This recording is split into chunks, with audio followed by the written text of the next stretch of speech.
So hello everyone, welcome back to this next video. And this video's title is The Real Time Traveler, and I'm gonna explore everything about the time traveling and the concept behind it and the reality of time traveling.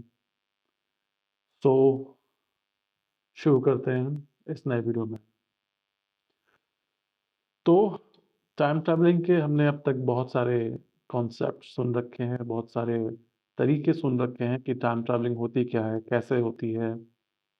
Not I am talking of the really it happened, मतलब असल में ऐसा हुआ है, ऐसा तो नहीं कह सकते, लेकिन जो हम अभी फिलहाल रियल लाइफ में जो सुनते आ रहे हैं वो हम मूवीज में सुनते हैं और टीवी सीरियल्स में देखते हैं। इसके अलावा साइंटिफिक थ्योरीज में देखते हैं और डिफरेंट डिफरेंट तरीकों से हमें सुनने में मिलता है कि टाइम ट्रैवलिंग की थ्योरीज क्या चल रही हैं, इसके पीछे कंस्पिरेसीज क्या चल रही हैं, टाइम ट्रैवलिंग पॉसिबल है कि नहीं है। बहुत सारे डिस्कशन हो चुके हैं इसके ऊपर। कुछ लोग कहते हैं कि पॉसिबल है, कुछ लोग कहते हैं कि पास्ट पॉसिबल है, फ्यूचर पॉसिबल नहीं है, कुछ लोग उसका अपोजिट कहते हैं, फ्यूचर पॉसिबल है, पास्ट पॉसिबल नहीं है। कुछ लोग कहते हैं कि दोनों पॉसिबल है, कुछ लोग कहते हैं कि ये ऑलरेडी हो चुका है, लोगों के पास टाइम ट्रैवलिंग मशीन्स हैं और वो टाइम ट्रैवल करते भी हैं और इसी के बेसिस पे कई सारी कंस्पिरेसीज थ्योरीज भी आ चुकी हैं, जिसके बेसिस पे लोगों ने कहा है कि लोग टाइम ट्रैवलिंग कर रहे हैं। लोग पास्ट में भी आ चुके हैं फ्यूचर से और फ्यूचर में भी जा सकते हैं टाइम ट्रैवलिंग करके, ऐसा लोगों ने कहा है डिस्कशन में या बातों में या किसी तरीके से फॉर्म में कन्वे किया है। ये चीज़ ऐसा हो रहा है या होता है। तो यहाँ पर मेरा टाइम ट्रैवलर सिंपल बोल सकता था, लेकिन रियल टाइम ट्रैवल क्यों बोला मैंने इस वीडियो के लिए। अब या तो मैं ही सब कुछ रिवील करने वाला हूँ कि रियल टाइम ट्रैवलिंग क्या है, या हो सकता है मैं सिर्फ और सिर्फ एक्सप्लोर करूंगा कि रियल टाइम ट्रैवलिंग होनी क्या चाहिए या जो है उसमें क्या प्रॉब्लम है, जो टाइम ट्रैवलिंग जो अब तक हम सोचते देखते आए हुए हैं।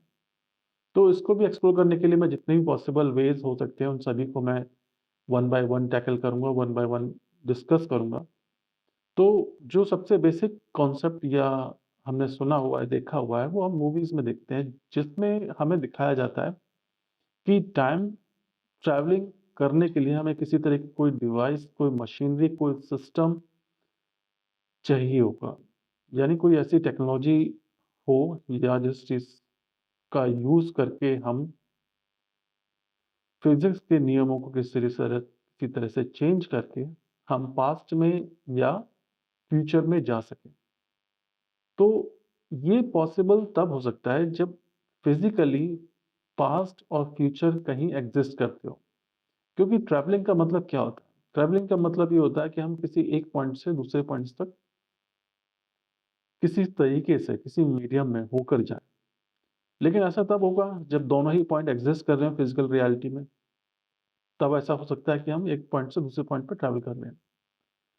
लेकिन अगर बाय चांस अज़्यूम किया जाए या सोचा जाए कि अगर कोई एक पॉइंट एग्ज़िस्ट ही ना करता हो और सिर्फ़ एक पॉइंट से ही हमें दूसरे पॉइंट पर जाना है और जो पॉइंट दूसरा पॉइंट एग्ज़िस्ट ही नहीं करता है, तो फिर हम ट्रैवलिंग करेंगे कैसे?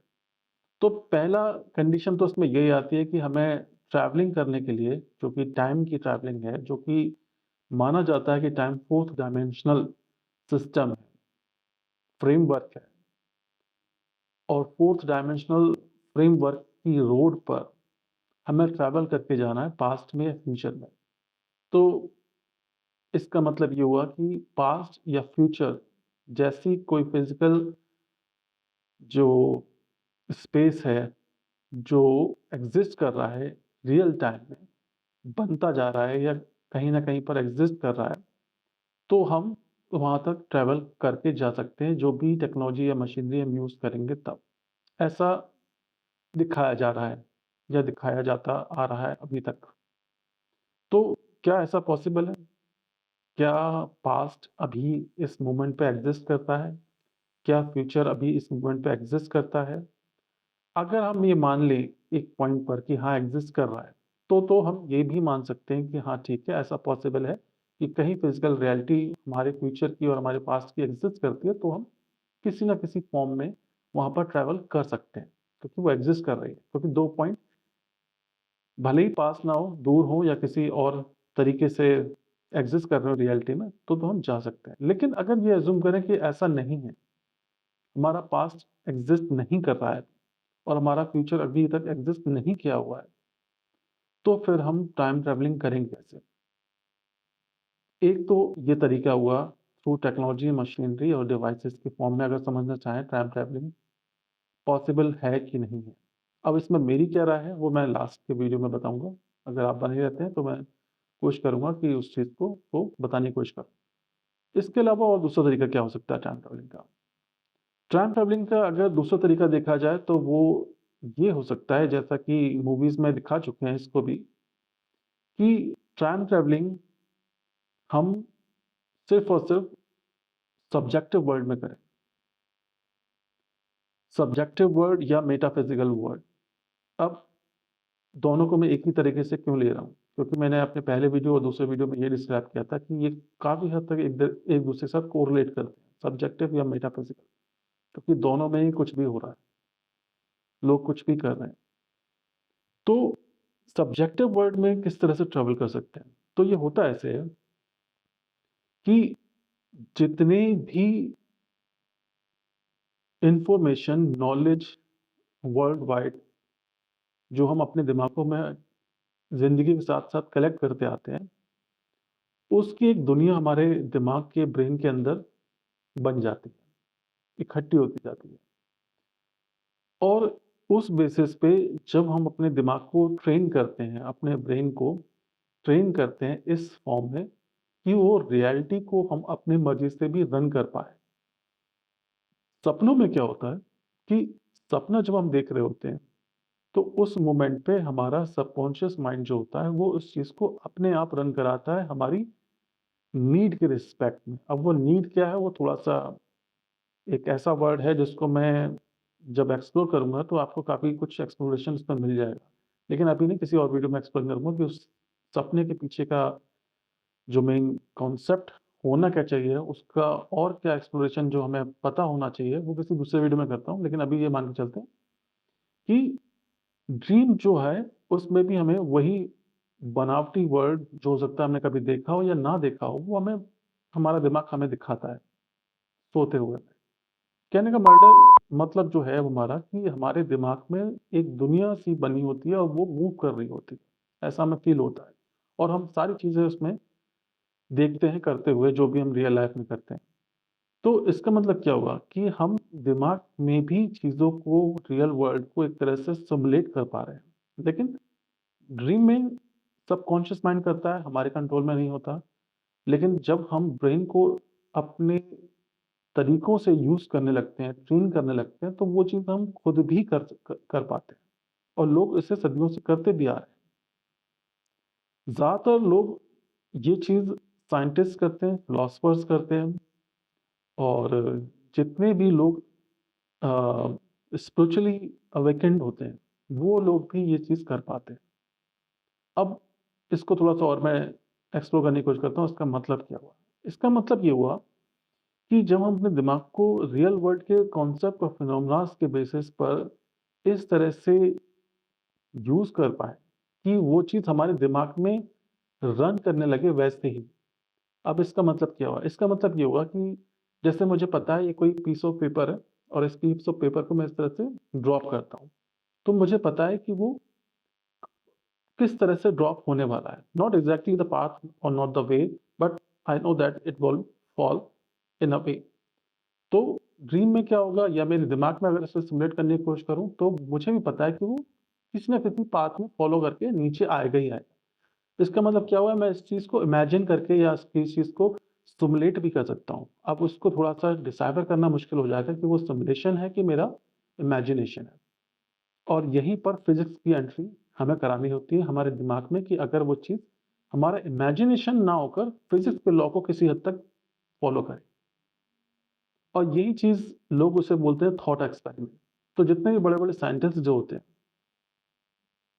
तो जब वो डीप स्टडी करते हैं फिज़िक्स के नियमों की, फिज़िक्स के जितने भी कॉन्सेप्ट, प्रिंसिपल्स, रूल्स हैं, जो पूरे यूनिवर्स में वर्क कर रहे हैं, जो जो चीज़ फाइंड आउट हो चुकी थी उस टाइम पीरियड तक, जितने जिस टाइम पीरियड तक साइंटिस्ट जो फाइंड आउट करने में तो लगे हुए थे कि कौन सी नई थ्योरीज वो लाना चाहते हैं या कौन से नए नियम वो ढूंढना चाहते हैं।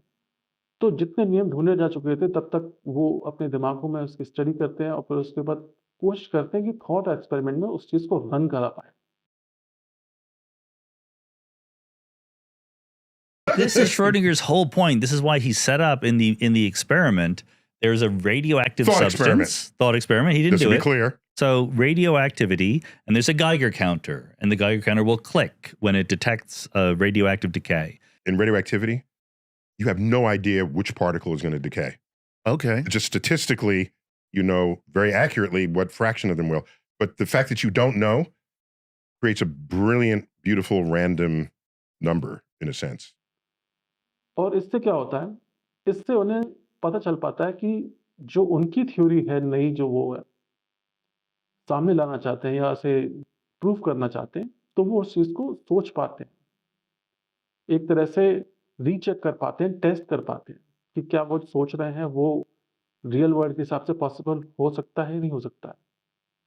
तो अब ये बात मैंने क्यों बताई, इस बात को बताने के पीछे का रीजन ये था कि हम रियलिटी को अपने दिमाग में एक तरह से रन करा सकते हैं, सिमुलेट करा सकते हैं, और विद फिजिकल नियमों के बेसिस पे।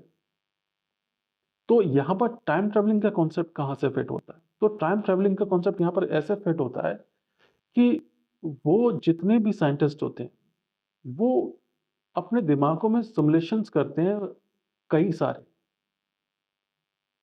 यानी एक सिमुलेशन करा, उन्हें लगा कि ये चीज पॉसिबल नहीं हो रही, फेल हो रही है, प्रॉब्लम आ रही है, कुछ ना कुछ ड्रॉप किया, फिर से दूसरा सिमुलेशन किया, फिर से उन्होंने सोचा कि हाँ ये पॉसिबल है, ऐसा हो सकता है, हो सकता है, फिर उन्होंने ड्रॉप किया, और इस तरह से वो करते करते करते करते बहुत डेप्थ में चले जाते हैं, सोच सोच कर कि हम वो सारी पॉसिबिलिटीज को देख पाए जो भी पॉसिबल हो सकती है रियलिटी में, अगर वो करना चाहे तो।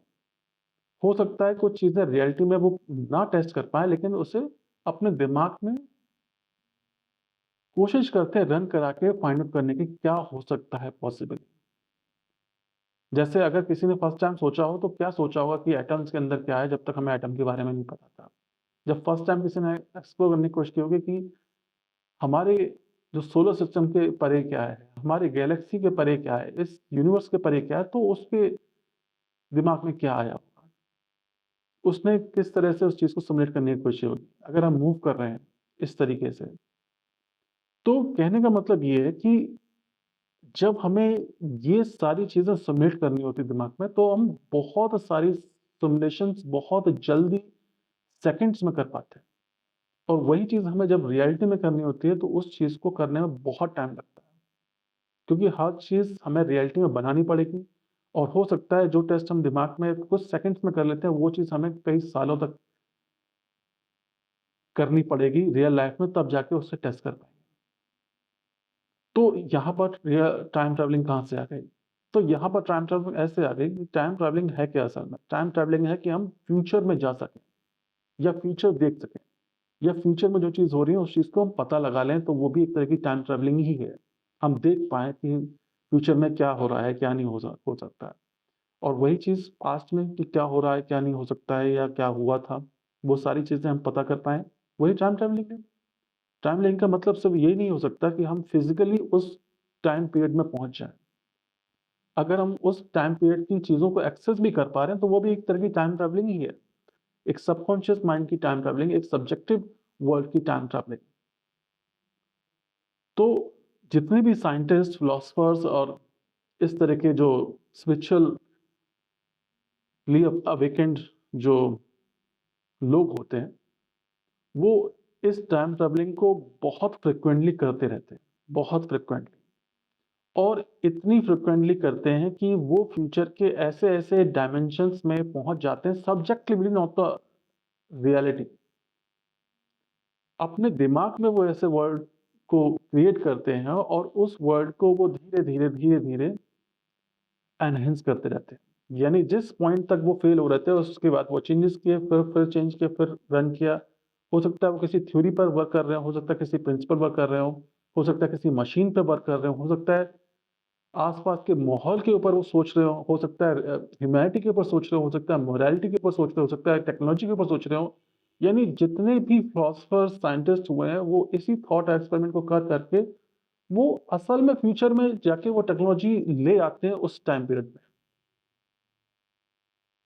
कहने का मतलब है अगर मैं किसी पॉइंट पर अभी सोचना चाहूँ कि ह्यूमैनिटी कहाँ जाने वाली है, टेक्नोलॉजी कहाँ पहुँचने वाली है और मैं सोचना शुरू करूँ कि अभी क्या चल रहा है, हमारे पास प्रेज़ेंट में कौन-सी टेक्नोलॉजी है, वो कितनी एडवांस है, उसमें क्या चल रहा है, उसमें क्या-क्या एडवांसमेंट हो सकते हैं, पॉसिबिलिटी क्या बन रही है, हम क्या और नई चीज़ें जान सकते हैं या जान पाएँगे एटम्स के बारे में। अगर हमने एटम्स के बारे में ये जान लिया, तो पॉसिबली मैं ये टेक्नोलॉजी और बना सकता हूँ और इस टेक्नोलॉजी बनने के बाद मैं हो सकता है ऐसी मशीन बना लूँ जिससे ये हो जाए और उस मशीन के बेसिस पे मैं वो ऐसी-ऐसी चीज़ों को एक्सप्लोर कर पाऊँ, जान पाऊँ, जिससे मैं बहुत सारी चीज़ों को हैंडल कर सकूँ, कंट्रोल कर सकूँ अपने यूज़ के लिए, ह्यूमैनिटी के यूज़ के लिए और उसके बाद मैं ऐसा करूँ, वैसा करूँ, अगर पॉसिबिलिटी ये नहीं हुई तो ऐसा करूँ।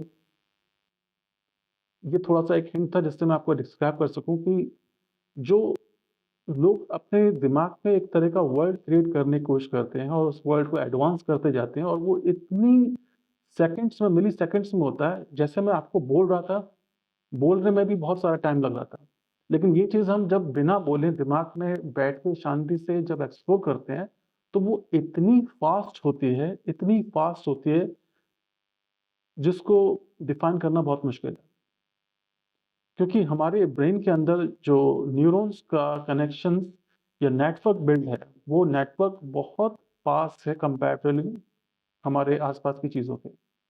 और उसमें जो भी इन्फॉर्मेशन ट्रांसफ़र हो रही है, चेंजेस हो रहे हैं, जिसको हम जब कंट्रोल करना सीख जाते हैं, तो हम बहुत अच्छी तरीके से चीज़ों को सिमुलेट कर पाते हैं, रन कर पाते हैं उसमें। तो इसी तरह से जितने भी साइंटिस्ट और फिलॉसफर्स होते हैं, वो सोच पाते हैं इतना डेप्थ तक, क्योंकि वो पूरा का पूरा वर्ल्ड क्रिएट करते हैं अपने दिमाग में और पूरे के पूरे वर्ल्ड को सिमुलेट करते हैं हर उस लेवल के डेप्थ पर, जब तक चीज़ें उन्हें लगता है कि उस डेप्थ तक वो नहीं पहुँच पा रहे और वो बार-बार करते हैं एक ही चीज़ को। जितने एक्सपेरिमेंट हम रियल लाइफ़ में नहीं कर सकते, उससे ज़्यादा थॉट एक्सपेरिमेंट हम रियल लाइफ़ में कर सकते हैं। अपने ब्रेन में, अपने माइंड में, कॉन्शियसली और सबकॉन्शियसली।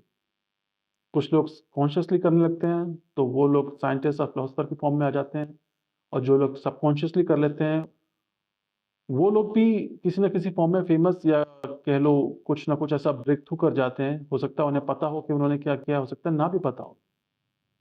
कुछ लोगों को पता हो जाता है तो वो कहते हैं कि हाँ, मैंने इस तरह से सॉल्व किया। कुछ लोगों को नहीं पता चल पाता है तो वो किसी सबकॉन्शियस किसी सुपरनैचुरल बीइंग के बारे में बोलने लगते हैं, किसी गॉडली एंटिटी के बारे में बोलने लगते हैं कि उसकी वजह से ऐसा हुआ। लेकिन वो सारा खेल हमारे दिमाग का ही है कि हम किसी चीज़ को अपने दिमाग में कितना अच्छे तरीके से सजा लेते हैं। अब फिर से मेन पॉइंट पे आता हूँ, टाइम ट्रैवलिंग। तो टाइम ट्रैवलिंग असल में हम दिमाग में सब्जेक्टिव वर्ल्ड में कर सकते हैं और करते भी आए हैं, तभी ऐसा हमें इतनी सारी चीज़ें टेक्नोलॉजी मिल पाई। जितने भी ब्रेक थ्रूज़ हुए हैं, जितने भी नई थ्योरीज़, प्रिंसिपल्स, कॉन्सेप्ट जो जितने भी हमारे साइंटिस्टों ने, फिलॉसफर्स ने जितने भी कॉन्सेप्ट दिए हैं हमारे थिंकिंग को एनहांस करने के लिए, वो सारी चीज़ें ऐसे ही आए। असल में वो रियल लाइफ टाइम ट्रैवल तो वही लोग हैं, क्योंकि वो घंटों तक सोचते रहते हैं चीज़ों को और फ्यूचर में पॉसिबली जो चीज़ टेक्नोलॉजी आ सकती है, वो चीज़ उस मोमेंट पे वो ले आते हैं। बनाते तब तक बनाते रहते हैं जब तक वो चीज़ हो सकता है अगर लोगों का दिमाग ये थॉट एक्सपेरिमेंट ना कर पाते, तो हो सकता है जो चीज़ आज हम टेक्नोलॉजी जितनी यूज़ कर रहे हैं, हो सकता है वो लाखों, अरबों साल बाद वो टेक्नोलॉजी आ पाती। तो वो कैसे आ पाई इतनी जल्दी टेक्नोलॉजी? क्योंकि लोगों ने रियली टाइम ट्रैवल किया अपने दिमागों में और वो टेक्नोलॉजी अपने दिमाग में सोची, ऐसा कुछ बन सकता है, ऐसा कुछ हो सकता है, ऐसा कोई नियम हो सकता है यूनिवर्स का, ऐसा कोई फिज़िक्स का लॉ हो सकता है, ऐसा कोई मैथमेटिकल थ्योरी हो सकती है और तब जाके वो चीज़ रियल लाइफ़ में वो ला पाए। इसके अलावा और कौन टाइम ट्रैवलिंग करता है? इसके अलावा स्पिरिचुअल जो अवेकेन्ड पीपल्स होते हैं, लोग होते हैं, वो भी टाइम ट्रैवलिंग करते हैं। लेकिन वो टाइम ट्रैवलिंग जो करते हैं, वो ह्यूमैनिटी के ऊपर करते हैं, एक्जिस्टेंस के ऊपर करते हैं, ना कि वो किसी चीज़ की टेक्नोलॉजी या डिवाइस या कोई नियम या कोई मैथमेटिकल चीज़, इन चीज़ों पे नहीं करते और उनको सिर्फ़ और सिर्फ़ रियलिटी या एग्ज़िस्टेंस क्यों है, इसके बारे में सोचना होता है और वो कभी-कभार बहुत लंबे लूप में फँस जाते हैं। तो वो लोग क्या करते हैं, उनको मैं बोलना चाहिए जो ध्यान करते हैं। अब ध्यान को असल में बहुत ज़्यादा बोलना चाहिए, एक तरह से गलत वे में डिफ़ाइन कर रखा है कि ध्यान होता क्या है।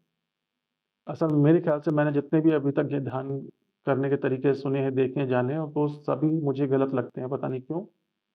उसके पीछे कभी और दूसरे वीडियो में डिस्कस करूँगा कि ऐसा क्यों है। लेकिन जो ध्यान करते हैं, ज़रूर मैं उन ध्यान करने वालों की नहीं बोल रहा जो सालों तक बैठे रहते हैं। मैं उनकी नहीं बोल रहा हूँ, सालों तक बैठे हैं, महीनों तक बैठे हुए हैं ध्यान करने में। तो मेरे ख़्याल से वो एक्सप्लोर नहीं कर पाते उतना जितना उन्हें करना चाहिए। क्योंकि कॉन्सेप्ट ही अलग है ध्यान करने का। तो वो भी एक्सप्लोरेशन करते हैं टाइम में। वो टाइम में पीछे देखते हैं कि पीछे क्या-क्या हो चुका है ह्यूमैनिटी में। उसके बेसिस पे अगर मैं सिमुलेट करूँ तो पॉसिबली या तो ये हो सकता है या ये नहीं हुआ तो पॉसिबल है ये हो सकता है। अगर ये हुआ तो आगे और क्या हो सकता है पॉसिबली।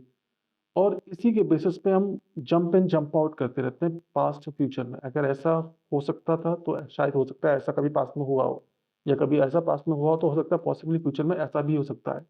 और इसी तरह से जंप इन जंप आउट करते-करते वो इतना सारा एक्सप्लोरेशन बहुत ही कम समय में करने लगते हैं और वही होते हैं असल में टाइम ट्रैवलर रियल में।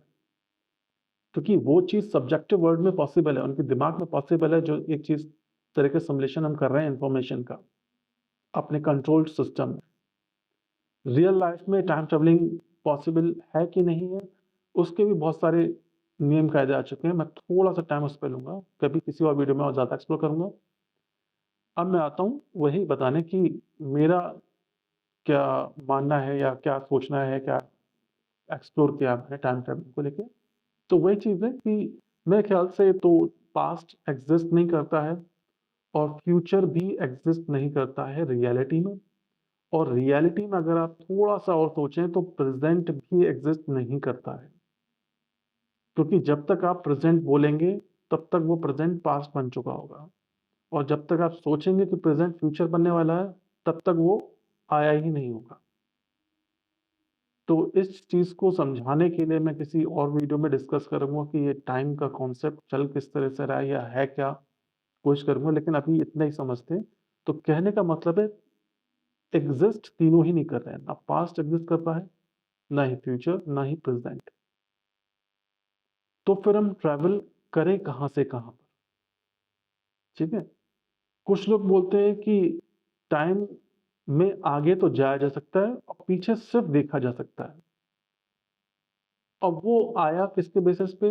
वो जो इन्फॉर्मेशन का जो मैक्सिमम स्पीड है ट्रांसफ़र होने की, वो लाइट की स्पीड मानी जाती है कि लाइट की स्पीड से ही इन्फॉर्मेशन ट्रैवल करती है। तो इस पे आपने सुना भी होगा कि अगर हम अपना अर्थ पे देखना चाहें कि पास्ट में क्या हुआ है, तो हमें लाइट की स्पीड के बैरियर को ब्रेक करते हुए अपने अर्थ से बहुत दूर जाना होगा और दूर जाने के बाद फिर वापस हमें अर्थ की तरफ देखना होगा, तो हमें अर्थ का पास्ट दिखेगा। अब ये सुनने में तो बहुत वैलिड लगता है कि हाँ, पॉसिबल है ऐसा। अब इसके लिए फिर हमें ये भी सोचना पड़ेगा कि हम लाइट की इस बैरियर को कैसे तोड़ें? कुछ लोग बोलेंगे वर्म होल को क्रिएट करके हम लाइट स्पीड को तोड़ देंगे, उसके बाद हम जो लाइट की स्पीड से जो इन्फॉर्मेशन ट्रैवल कर रही है हमारे अ,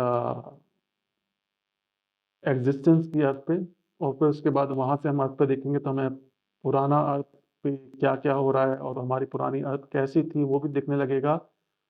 तो ये काफ़ी हद तक मेटाफ़िज़िकल कॉन्सेप्ट लग रहे हैं मुझे क्योंकि अगर इसको करना भी चाहें, तो भी देखने की बात अगर हम करें भी तो इन्फॉर्मेशन इतनी ज़्यादा डिस्टॉर्टेड हो चुकी होगी उस फ़ॉर्मेट में और देखना भी पॉसिबल नहीं हो पाएगा और वहाँ पर एग्ज़िस्ट करना तो चांस ही नहीं है कि ऐसा हो पाए, कि हम पास्ट में जा पाएँ। फिर बात आती है लोग फ्यूचर में कैसे जाएँगे?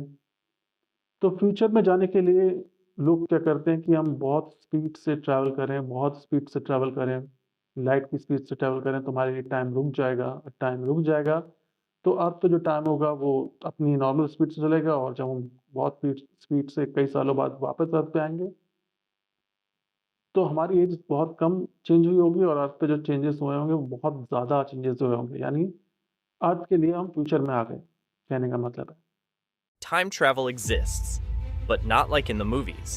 Scientists believe time travel is possible. According to Einstein's theory of relativity, if you travel close to the speed of light, time actually slows down for you. So, while you're cruising through space, time moves faster for everyone else back on Earth. Gravity can also warp time. Near a massive object like a black hole, time moves so slowly that it's like fast forwarding into the future. What do you think?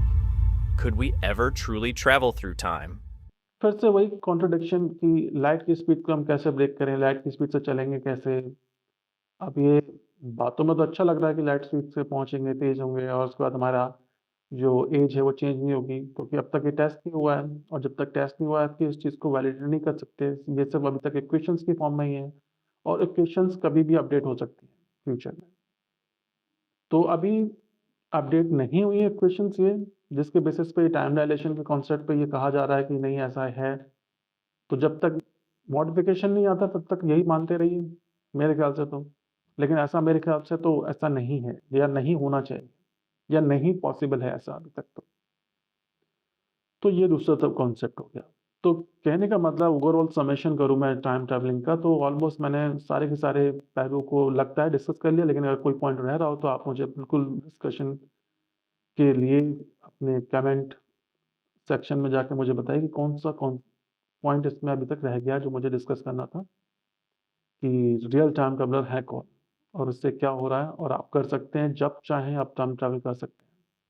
क्योंकि time travel के concept जो आप अभी तक सोचते आ रहे थे वो बिल्कुल भी ऐसे नहीं है। Thank you very much. अगर आपने इतना सुन लिया है तो उसका मतलब आपने आज कुछ इतना ऐसा कुछ जानना है या जानने के लिए अपने दिमाग पे ज़ोर डाला है, तो कोशिश करूँगा कि आप ज़ोर डाल के कुछ ना कुछ इसमें से बताना भी शुरू करेंगे और सोचना भी शुरू करेंगे कि चल क्या रहा है। Thank you very much.